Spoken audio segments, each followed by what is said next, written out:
Bendrick Foster is from Richmond, California, and he has some regrets. I did. I let the streets come to be a part of my life, and I never get a chance to be a kid. You don't want that.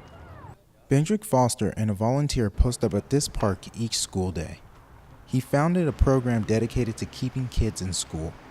He walks through the park between Kennedy High and King Elementary School to mentor kids throughout the day. Because I'm not teaching them about education, I'm teaching them about behaviors. I'm teaching them about drug, alcohol, these things that's not good for them.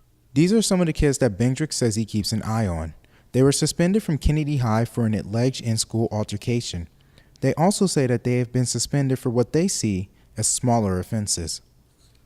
Having earphones on, having your phones out, a hood on. This little stuff, like, that's little to me. Like, why you send me home for that?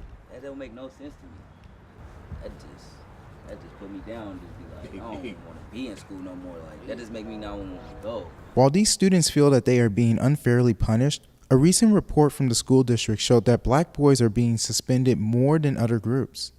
According to the 2017 report from the school district, black boys were 18% of the student body, but accounted for 40% of the district's suspensions. And the less time they spend in school, the more likely they are to engage in crime. And Bendrick knows this firsthand. So I started selling rocks on the streets. And for me, I didn't want to see that happen to none of our young generation again. Foster says he is using his background as a learning tool for at-risk youth at King Elementary and Kennedy High School. He be telling us to go to school. Like, where I grew up around people, like, they don't go to school. They be just messing around. Selling dope. Yeah, running from the police and stuff. Yeah. So that's what I experienced. Just get suspended off of stupid stuff, I guess. I don't know, little stuff they didn't like. Amani Mutau is a 15-year-old Kennedy High School student. In the less than 3 months he's been attending Kennedy High, he has been suspended 3 times. He also says he met Bendrick on his first day at Kennedy and offered him some cautionary words. Like, shit be happening a lot out here, and you might want to be inside the schoolhouse.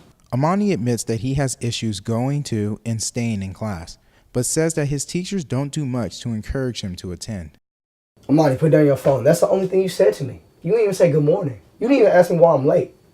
You let me walk in and sit down in the corner. Why should I be on my phone? Amani's mother, Elliot Olamar, says that she wants to see her child succeed, but is concerned that the public schools aren't meeting his and other students of color's needs. They want energetic teachers, fun teachers, they want movement, they want noise, you're coming from communities with that type of energy. So if you're coming into a classroom with no energy, you're gonna lose someone like Amani. And in my opinion, that's not his fault. And I'm still seeing a lot of teachers, like you say, use suspension as a crutch, so just to have that kid out of the classroom environment for their own peace of mind, so they can manage their classrooms better. William Allums is the assistant principal of King Elementary, a feeder school for Kennedy.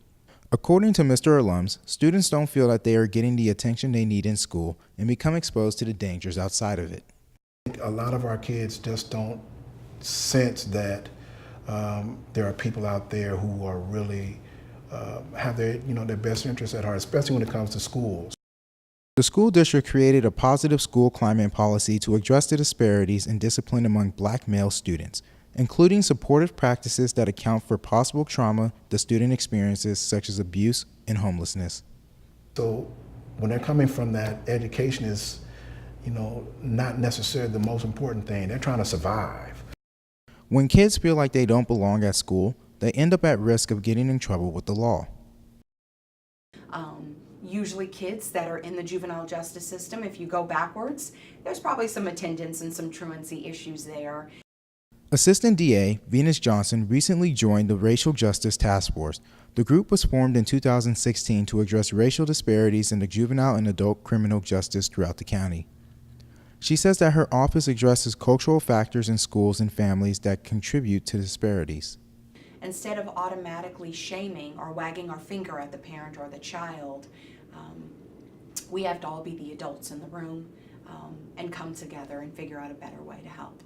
She also says that prevention is far better than punishment. The cost, I should say, of housing someone in the criminal justice system versus the investment right, that we make in our children when we send them to school to get an education, we far out much better when our kids are going to school. Back at King Elementary School, Bendrick and Mr. Alum say that they are working on a way to help keep kids in school and out of the system. In mid-April, Bendrick entered into an agreement with the school district to bring his mentoring programs into the schools. My success is seeing more kids graduate from school, which, you know, I had problems with that. And he has seen the other side. He's seen what happens to kids who are not getting the opportunity to succeed in school. Bendrick says that his understanding of the community's needs makes him the perfect person to intervene for at-risk youth. Like I said, we're dealing with kids with all types of background. Some of their fathers not even here. Some of their fathers not even alive. Even some of the young girls. So I just wanted to be that extra piece in their life.